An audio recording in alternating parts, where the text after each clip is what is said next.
আজকের পছন্দের গল্প লুক্রেশিয়া।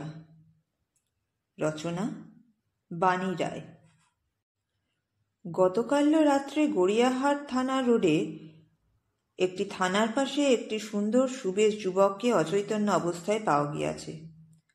তাহার সর্বাঙ্গে প্রহারজনিত ক্ষতের চিহ্ন ছিল। যুবকটিকে অবিলম্বে শম্ভুনাথ পণ্ডিত হাসপাতালে স্থানান্তরিত করা হইয়াছে। গড়িয়াহাট রোডে যে যুবকটিকে আহত অবস্থায় পাওয়া গিয়াছিল তাহার নাম শ্রীযুক্ত প্রবীর গুহ বলিয়া জানা গিয়াছে। শ্রীযুক্ত প্রবীর গুহ কলিকাতা বিশ্ববিদ্যালয়ের ৬ষ্ঠ বার্ষিক শ্রেণীর ছাত্র। প্রকাশ, শ্রীযুক্ত গুহ গতকাল অপরাহ্নে বেড়াইতে বাহির হইয়াছিলেন। পথের মধ্যে রাত্রির অন্ধকারে তিনি গুন্ডা কর্তৃক আক্রান্ত হইয়াছিলেন বলিয়া অনুমান করা হয়। কিন্তু আশ্চর্যের বিষয়, তাহার পকেটের টাকা, ঘড়ি ও হাতের হীরার আংটি প্রভৃতি কিছুই অপহৃত হয় নাই। সম্ভবত আততায়ীরা তাহাকে আক্রমণ করিয়া প্রহারে অচৈতন্য করিয়াছিল, কিন্তু কোনো ভয় পাইয়া তাহারা তাহার টাকা কড়ি প্রভৃতি অপহরণ না করিয়া পলায়ন করিতে বাধ্য হইয়াছে। কলকাতার সিআইডি পুলিশ এ বিষয়ে তদন্ত করিতেছে। সংবাদপত্রের এই সংবাদটিতে কলিকাতায় চাঞ্চল্যের সৃষ্টি হইল। কর্নেল প্রশান্ত গুহর একমাত্র পুত্র প্রবীর গুহকে কে না চেনে? বিশ্ববিদ্যালয়ের উজ্জ্বল রত্ন, বাংলা সাহিত্যে সুপরিচিত লেখক, জনপ্রিয় কমনীয় মূর্তি প্রবীর গুহ কলিকাতা সমাজে প্রতিষ্ঠা লাভ করিয়াছিল। বিশেষত বিশ্ববিদ্যালয়ে ইংরেজি ভাষার পণ্ডিত, মনস্বী ছাত্র প্রবীর গুহের এ আকস্মিক বিপদে ছাত্রছাত্রী মহলে সাড়া পড়িয়া গেল। পুলিশ বহুদিন অপরাধীর অন্বেষণ করিল। প্রবীর গুহ আরোগ্য লাভ করিল, কিন্তু তাহার দক্ষিণ হস্তটি চিরদিনের জন্য অকর্মণ্য হইয়া গেল। তাহার ছাত্রজীবন শেষ হইল নিরাশার অন্ধকারে। তাহার উদ্ধত লেখনী মুখ হইল কলম ধরিবার অসামর্থ্যে। শোকাচ্ছন্ন মাতা পিতার সহিত সে কার্শিয়াঙে ভগ্নস্বাস্থ্য ফিরাইতে গেল। প্রায় ১ বৎসর যাবৎ সে সেখানেই আছে। পুলিশের নিকট জবানবন্দিতে প্রবীর গুহ প্রকাশ করিয়াছিল যে নিমন্ত্রণ শেষ করিয়া রাত্রি প্রায় ১২টার সময় সে গড়িয়াহাট রোড দিয়া একাকী ফিরিতেছিল। দক্ষিণ পার্শ্ব হইতে অন্ধকারের মধ্যে একজন মুখোশ পরা লোক সহসা তাহাকে আক্রমণ করে। তাহার পর আর তাহার কিছু মনে নেই। আততায়ী চেহারা সম্পর্কে প্রবীর গুহ কিছুই বলিতে পারে না। এই আক্রমণের প্রকৃত ঘটনা এবং আক্রমণকারীর প্রকৃত পরিচয় জগতে ৩টি ব্যক্তি মাত্র জানে: প্রবীর গুহ নিজে, মালিনী সেন এবং আমি। জানি এখনো প্রবীর গুহর দুর্ভাগ্য সম্পর্কে বিশদ আলোচনা হয়, তাহার প্রতিভার অপমৃত্যুর জন্য অজানা সেই দুর্বৃত্তকে অভিশাপ দেওয়া হয়, ইংরেজ শাসনের নিন্দা করা হয়, পথচারী ব্যক্তির জীবন এখনো নিরাপদ নয় বলিয়া আক্ষেপ করা ইত্যাদি চলতেই থাকে। আমি জানি প্রবীরকে নিষ্ঠুরভাবে কে প্রহার করিয়াছিল এবং কেন। আমি জানি কেন প্রবীর গুহ লক্ষপতি পিতার পুত্র হইয়াও পুলিশের নিকট প্রকৃত ঘটনা বলে নাই। আমি জানি কেন মালিনী সেনের গর্বিত মস্তক আজ অবনত, কেন প্রবীর গুহের নামে তাহার মনের বহ্নি জ্বলিয়া ওঠে। আমি অমর সোম, বিশ্ববিদ্যালয়ের ইংরেজি বিভাগে ৫ম-বার্ষিক শ্রেণীর ছাত্র। মালিনী আমার সহপাঠিনী এবং প্রতিবেশিনী। মালিনীর পিতা পাটনার জজিয়াতি হইতে বিরাম লইয়া হিন্দুস্তান পার্কে আমাদের পাশের বাড়িতে আসিয়া অধিষ্ঠান করিলেন। মালিনীর এক ভ্রাতা অধ্যাপক, অন্য ভ্রাতা ব্যারিস্টার। বাহির হইতে আইএ পাস করিয়া আসিয়া মালিনী আশুতোষ কলেজে বিএতে ভর্তি হইল। আমি তখন প্রেসিডেন্সি কলেজে বিএ পড়ি। আমার ইংরেজিতে অনার্স ছিল, মালিনীরও তাই। পাশাপাশি বাড়ি, উভয় পরিবারের সৌহার্দ্য। মালিনীর সহিত আমার সখ্য হইতে বিলম্ব হইল না।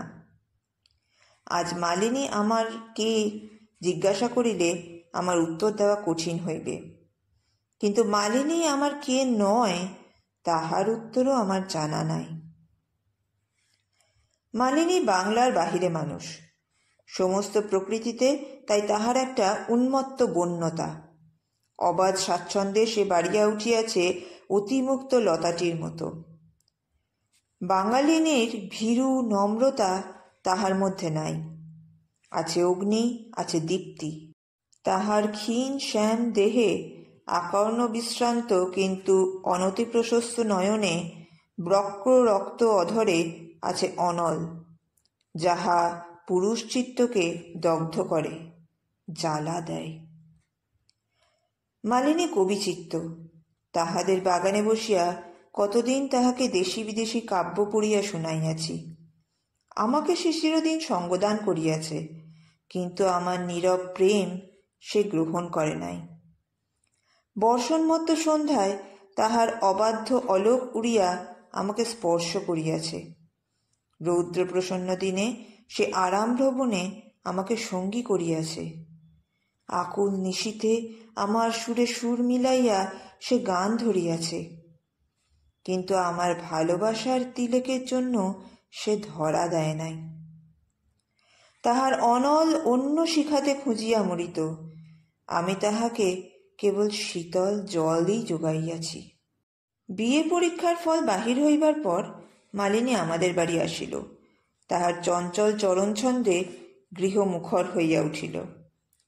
খিলখিল করিয়া হাসিয়া মালিনী আমার পাশে কাউচে লুটাইয়া পড়িল। আমি মুগ্ধ দৃষ্টিতে তাহাকে দেখিতেছিলাম। মালিনী আমার হাত হইতে বই কাড়িয়া লইল। চলো, ইউনিভার্সিটিতে ভর্তি হওয়া যাক। অনার্সে তুমি আমি কেউই তেমন ভালো করিনি। এখানে গোড়া থেকেই ভালো করে পড়ব। তুমি হবে ফার্স্ট আর আমি সেকেন্ড। না, আমি ফার্স্ট, তুমি সেকেন্ড। মালিনী আমার চুলের উপর হাত রাখিল। তাহার স্পর্শের উন্মাদ আকর্ষণ প্রাণপণে সংবরণ করিতে করিতে আমি উত্তর দিলাম, তুমি ফার্স্ট, আমি সেকেন্ড। এই গেল আমাদের বিশ্ববিদ্যালয়ে প্রবেশের ইতিহাস। মাসখানেক পর বিকেল 4টায় মালিনী এবং আমি বিশ্ববিদ্যালয় হইতে একত্র বাড়ি ফিরিতেছিলাম। মালিনীর ব্যারিস্টার দাদার গাড়িতে আমরা ফিরিতেছিলাম। পথে কোর্ট হইতে তাহার দাদাকে তুলিয়া লইতে হইবে। সেনেট হলের পাশ দিয়া আসিতে হঠাৎ আমাকে ঠেলা দিয়া ব্যাকুল স্বরে মালিনী বলিয়া উঠিল, অমর, ও কে? চাহিয়া দেখি গাড়ির চলার পথ করিতে লোহার গেটে একটি হস্তস্থাপন করিয়া প্রবীর গুহ দাঁড়াইয়া। শিশুর মতো স্ফুরিত ও সুগঠিত তাহার অধরোষ্ঠে জ্বলন্ত সিগারেট, প্রশস্ত ললাটে প্রতিভার জ্যোতি, দীর্ঘ সারস গ্রীবা একটু পশ্চাতে হেলানো, নারীসুলভ কমনীয় মুখে ঈষৎ বিরক্তি ও অপার আত্মমর্যাদার ছাপ। সাধারণের সহিত তাহার কোনো সংযোগ নেই, যেন থাকিতেও পারে না। মালিনীর উত্তেজিত মুগ্ধ মুখের দিকে চকিত দৃষ্টিতে চাহিয়া বলিলাম, ওর কথাই তো তোমাকে বলেছিলাম সেদিন। ওই হচ্ছে প্রবীর গুহ। গতবারে ইংরেজি অনার্সে ফার্স্ট হয়েছে। আমাদের ইংরেজি কাগজটার সম্পাদক আর সেমিনারের সেক্রেটারি। ওই প্রবীর গুহ? ভারী সুন্দর লেখে, কিন্তু অমন জোরালো লেখা কমই পড়েছি। আর লেখার সঙ্গে চেহারারও মিল আছে, তাই না?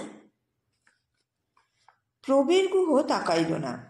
সোজাসুজি কোনো নারীর দিকে দৃষ্টিপাত করা তাহার জন্মগত অনভ্যাস। তবে মালিনীকে সে পূর্বেই দেখিয়াছিল জানি। দেখিবার বস্তু কোনো কিছুতে, বিশেষত স্ত্রী জাতিতে থাকিলে তাহার বুদ্ধি প্রখর দৃষ্টি এড়ায় না। মালিনীকে দেখিলাম।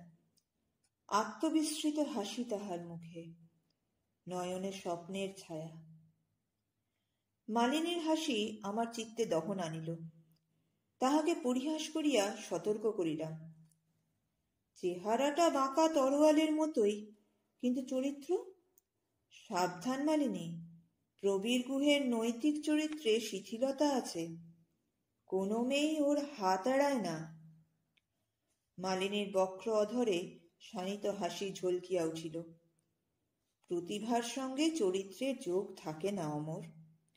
চাঁদ কলঙ্কি বলেই সুন্দর।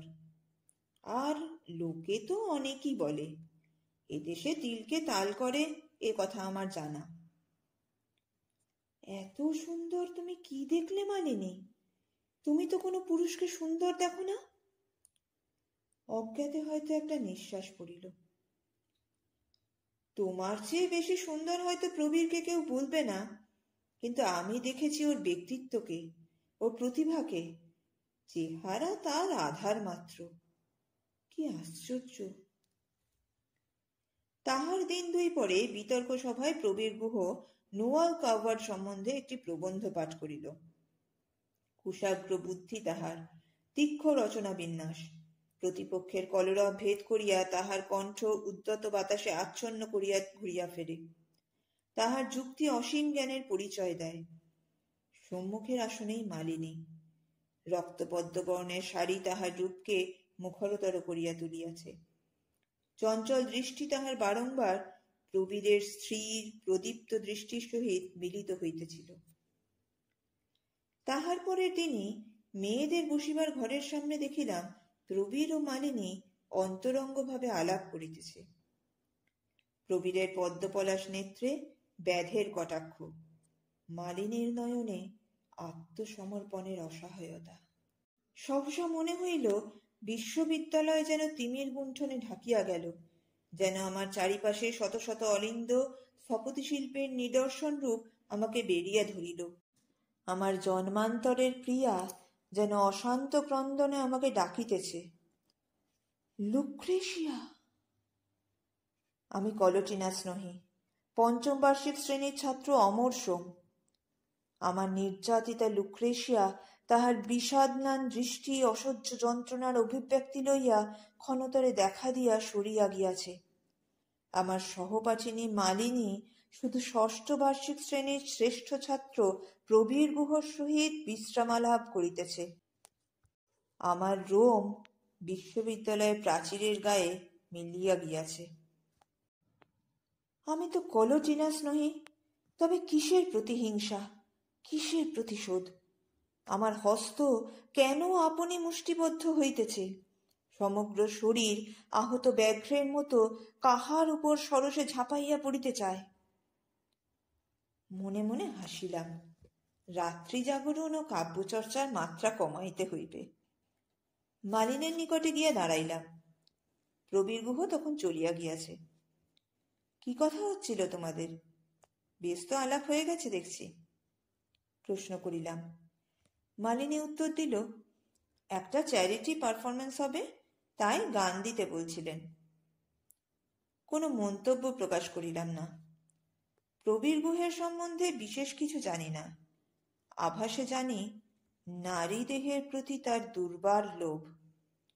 কুমারীর কোমল অধর তাহার লেখনীকে প্রেরণা যোগায়। পবিত্রতার নীতিশাস্ত্রে তাহার আস্থা নাই। সে প্রতারক নহে, কিন্তু সে শিকারী। সে তাহার লক্ষ্যকে জানাইয়া দেয় যে সরসন্ধান চলিতেছে। হৃদয়হীন সে নহে, অতি আধুনিক মাত্র। লঘুকণ্ঠে বলিলাম, শেক্সপিয়রের লুক্রেশিয়ার কথা মনে হইতেছে। যখন প্রবীর গুহর সঙ্গে কথা বলছিলে, কেন জানি না কেবলই তোমাকে লুক্রেশিয়া বলে ভুল করছিলাম। স্বামী কলটিনাস বাহিরে নির্জন ঘরে লুক্রেশিয়াকে সেক্টাস আক্রমণ করেছে তার সর্বনাশের জন্য। কলটিনাস অবশ্য প্রতিশোধ নিয়েছিল। মালিনী হাসিয়া উঠিল। পাথরের মালা যেন মেঝেতে ছিঁড়িয়া পড়িল, এমনই রাগিনীময় তাহার হাস্য। একটি কৃষকায় ছাত্র চলিতে চলিতে ফিরিয়া চাহিল। একজন ছাত্রী বিরক্তি ভরে ভ্রুকুঞ্চিত করিল। অদ্ভুত কল্পনা তোমার। আমি রোমান সুন্দরী বটে। আচ্ছা, প্রবীরকে কি মনে হলো? সেক্টাস।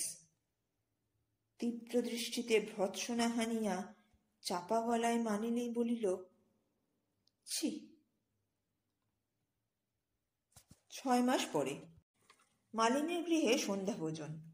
উপলক্ষ কিছু নহে, নিমন্ত্রিতদের সংখ্যাও মুষ্টিমেয়। প্রবীর বসিয়াছিল বাঁকানো সেটিতে অলস ভঙ্গিতে, হাতে তাহার ধূমায়মান সিগারেট। সিগারেটের নীলাভ ধোঁয়া উজ্জ্বল হীরক অঙ্গুলিকে অস্পষ্ট করিয়া ফেলিয়াছে।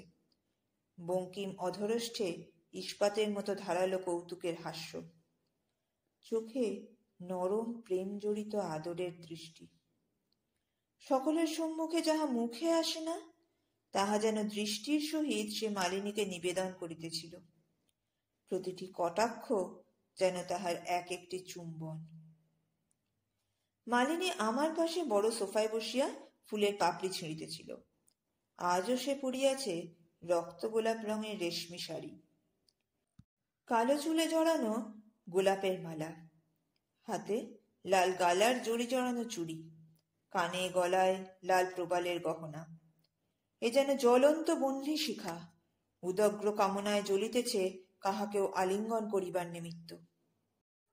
আর ওই যে স্তিমিত তরুণ পুরুষ, শান্ত নির্লিপ্ত ভঙ্গিতে অর্ধশয়ান, যাহার প্রশস্ত ললাটে বিদ্যুতের আলো প্রতিফলিত হইতেছে, অলস তন্দার ছায়া নারী সুলভ আঁখি পল্লবে বাসা বাঁধিয়াছে, যাহার সবল দীর্ঘ তনু প্রেম ও কামনায় প্রজ্জ্বল, সেও এই একই বহ্নি আগ্নেয়গিরির ভস্য আবরণে প্রসুপ্ত। তাহাকে চেনা যায় না, অথচ তাহারই অগ্নি উদ্গীরণে একদিন ধ্বংস আসে। কত পশপিশাই তাহার লাভাস্রোতে ভাসিয়া যায়। একই বহ্নি উভয়কে আকর্ষণ করিতেছে প্রবল বেগে, শুধু তাহার রূপ বিভিন্ন। সর্বনাশায়ী মোহ, কে কাহাকে গ্রাস করিতে পারিবে ঠিক নাই। আমার অবস্দেহে মালিনীর রক্ত অঞ্চলে বহুবার লাগিয়াছে। তাহার চপল বাহু কতবার আমাকে ছুঁইয়া গেল, কতবার আমার কাঁধে সে করাঙ্গুলি স্থাপন করিয়া আমার চোখের উপর নত হইয়া হাসিল। কি অন্ধ আকর্ষণ তাহার দিকে আমাকে অহরহ টানে। প্রতিটি রক্তকণিকা তাহাকে খুঁজিয়া ব্যর্থ প্রতীক্ষায় মন্থর হইয়া যায়। পুরুষের বুভুক্ষু যৌবন নিহত তাহাকে প্রার্থনা করে। মনে হয় কতদিন হইতে চিনি তাহাকে, কত নীল সমুদ্র পাশে পাশে তাহার আঁখি আমাকে সংকেতে ডাকিয়াছে, কত দুর্বার রণক্ষেত্রে তাহার মুখের ছবি আমার শত্রু রক্ত স্নাত হাতে বল যোগাইয়াছে। আমি তাহাকে চিনি, জন্ম জন্মান্তর হইতে তাহার সহিত আমার সংযোগ, কিন্তু এ জন্মে অমরসম বৃথায় মালিনী সেনকে চাহিয়া মরে। মালিনী জনারণ্যে তাহার সে চেনা মুখখানি ভুলিয়া গিয়াছে।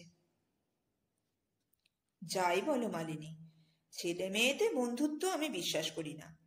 এই বিষয়ে আবাহনে একটা কবিতা লিখেছিলাম আমি বছরখানেক আগে। আর নিছক নিরামিষ বন্ধুত্বের প্রয়োজন কি? যদি মনে দোলা লাগে লাগুক, কারো কোনো ক্ষতি তো হচ্ছে না। সুখ পেলে কেন ছেড়ে দেব? হাতের সিগারেটের দিকে চাহিয়া প্রবীর চিন্তিতভাবে বলিল। মালিনী হাসিল। মনে হইল সে যেন ধরিয়া লইয়াছে প্রবীরের উচ্ছৃঙ্খল কথাবার্তার সহিত তাহার চরিত্রের কোনো যোগ নাই। অধিকাংশ শিল্পীর মতো প্রবীরও আত্মপ্রতারক। উন্নতমনা সংযমী প্রেমিক তাহার মধ্যে চিরজাগ্রত। মুখের কথায় প্রবীরের অন্তরকে গোপন করিতেছে। মনে হইল চিৎকার করিয়া বলি, মালিনী, মালিনী, এত তেজ এত বুদ্ধি নিয়ে তুমি ভুল করো না। প্রবীর গুহর খেলাই এই, সে যা মনে করে হাসির ছলে অন্য পক্ষকে পূর্বেই তা জানিয়া দেয়। অপর পক্ষে যদি সেটাকে পরিহাস বা মুখের কথা মাত্র মনে করে, তবে দোষ প্রবীরের নয়। প্রবীর চুম্বনের ভঙ্গিতে অধর অগ্রসর করিয়া সিগারেট ধরিল। মৃদু টান দিয়া আবার বলিতে লাগিল, বিবাহের প্রয়োজন নেই, নিরামিষ বন্ধুত্বেরও প্রয়োজন নেই। জগৎটা কেবল দেখে নাও। আনন্দ, আনন্দই সার, জীবন ক্ষণিকের। মালিনীর দিকে তাকাইয়া বুঝিতে পারিলাম বন্ধুত্বের শীতল পানীয় তাহার কাছে বহু পূর্বেই সুরায় রূপান্তরিত হইয়া গিয়াছে। সকলকে বিদায় দিয়া মালিনী বাগানে আমার পাশে আসিয়া দাঁড়াইল। চৈত্রের রাত্রি, আকাশে ভরা জ্যোৎস্না। জ্যোৎস্না তাহার বক্ষ, অধরে, তীক্ষ্ণ নয়নে, কালো চুলে। প্রবীরকে নিয়ে একটু বাড়ি আছে মালিনী। এখনো সাবধান হও, প্রবীর ভালো ছেলে নয়।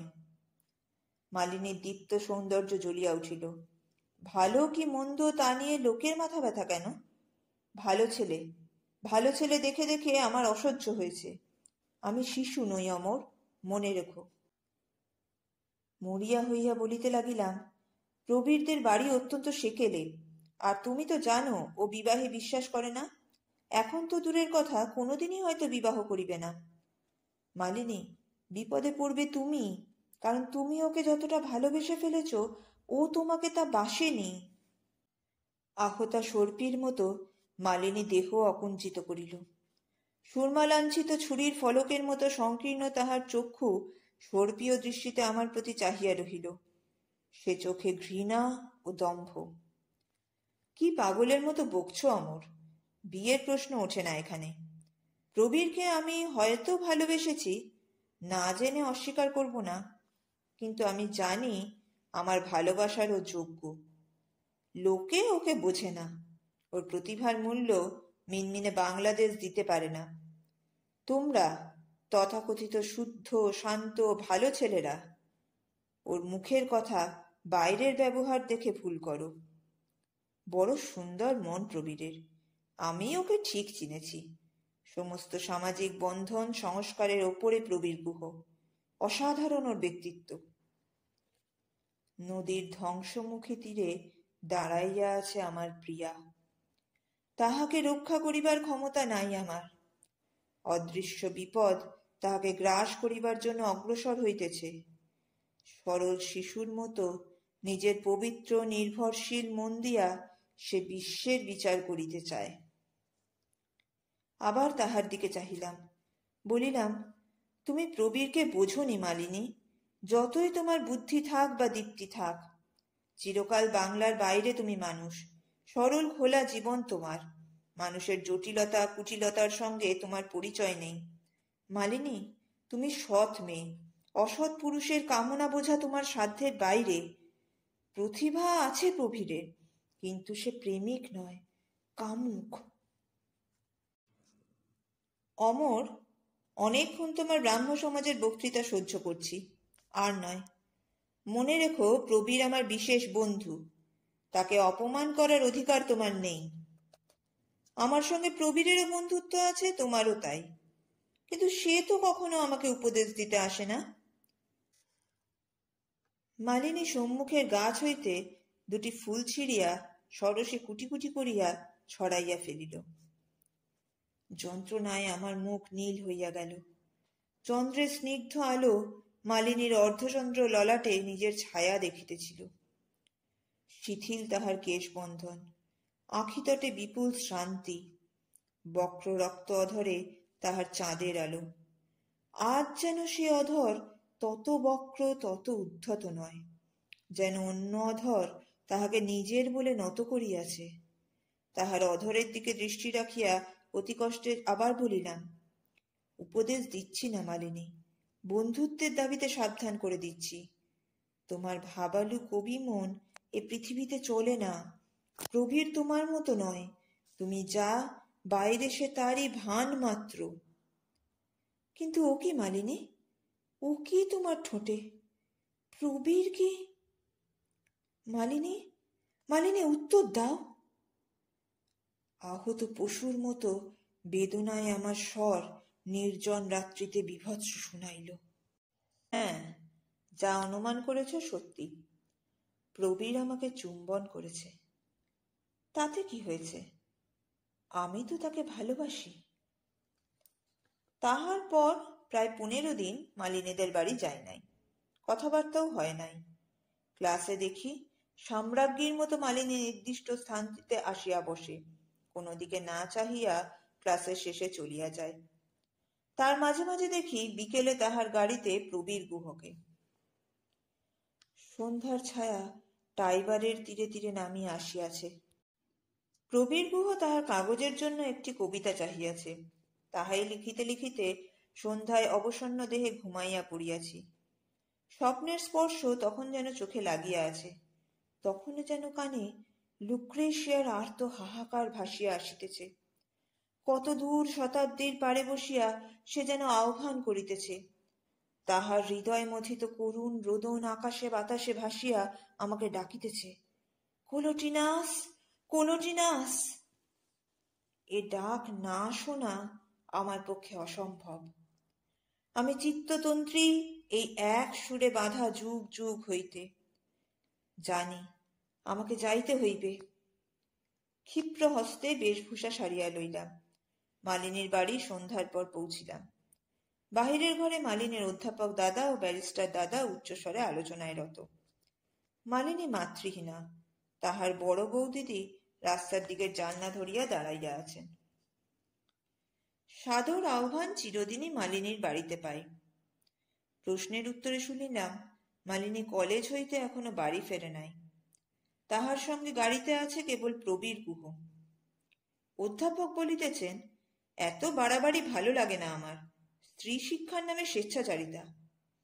ব্যারিস্টার আমার দিকে চাহিয়া চোখ টিপিয়া কহিলেন, এ তোমার বেশি বলা হচ্ছে দাদা। কলেজের বন্ধু, ভদ্রঘরের ছেলে, তার সঙ্গে বেড়াতে গেছে তাতে ক্ষতি কি?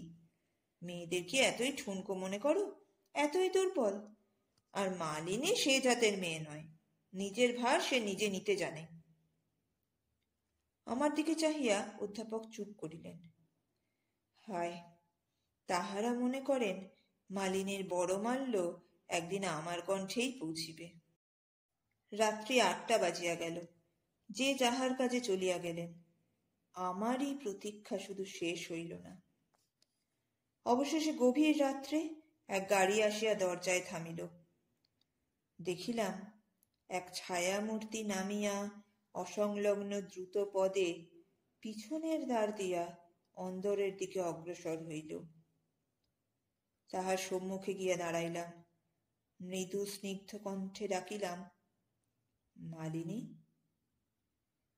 সহসা তাহার ক্ষীণ দুই বাহু আমার কণ্ঠ বেষ্টন করিয়া ধরিল। আমার বক্ষে মুখ লুকাইয়া মালিনী কাঁদিয়া উঠিল। দেবতার মন্দিরে পূজারীর মতো সম্ভ্রমে শ্রদ্ধায় দুই হাতে আমি সেই চিরপ্রিয় মুখখানি তুলিয়া দেখিলাম। চক্ষু তাহার আরক্ত, কবরীর বন্ধন অর্ধেক খুলিয়া চুল জটাতে পরিণত হইয়াছে। শাড়ির স্থানে স্থানে কাদা, গায়ের জামা ছিন্ন, সমস্ত শরীর তাহার যেন কেহ শুষিয়া মুচড়াইয়া ফেলিয়া দিয়াছে। আমার নিকটে মালিনী কম্পিত ভগ্নস্বরে সমস্ত কাহিনী বলিয়া গেল। সেও প্রবীর বেড়াইতে গিয়াছিল লেকে। ফিরিবার পথে প্রবীর তাহাকে গড়িয়াহাটার নির্জনতম কোণে তাহাদের একটা বাগান বাড়ি দেখাইতে লইয়া যায়। তাহার উদ্দেশ্য মালিনী বুঝে নাই। মালিনী তাহাকে বিশ্বাস করে। গাড়ি অনেক দূরে ছিল, বাগান বাড়ি নির্জন। বসিবার ঘরে প্রবীর তাহাকে লইয়া প্রেমাভিনয় আরম্ভ করে। মালিনী প্রথমে তাহাকে প্রশ্রয়ই দিয়াছিল, কিন্তু শেষে প্রবীরের কামনার মাত্রা দেখিয়া পলায়ন করিতে চেষ্টা করে, কিন্তু পালাইতে সমর্থ হয় নাই। কুমারী জীবনের চরম অসম্মান তাহার হইয়া গিয়াছে। সর্বশরীর মালিনীর থরথর করিয়া কাঁপিতেছিল। নিদারুণ শ্রান্তিতে, আত্মগ্লানিতে সে অবসন্ন। শিশুর মতো তাহাকে বক্ষে তুলিয়া তাহার শয়নকক্ষে লইয়া গেলাম। সস্নেহে চক্ষের অশ্রু মুছাইয়া দিয়া বলিলাম, ডাক্তার ডাকি? না অমর না, আমার লজ্জার কথা তুমি ছাড়া আর কেউ যেন না জানি। উফ, লোক জানাজানি হবে বলে কুকুরটাকে শিক্ষাও দিতে পারবো না, এই আমার ক্ষোভ।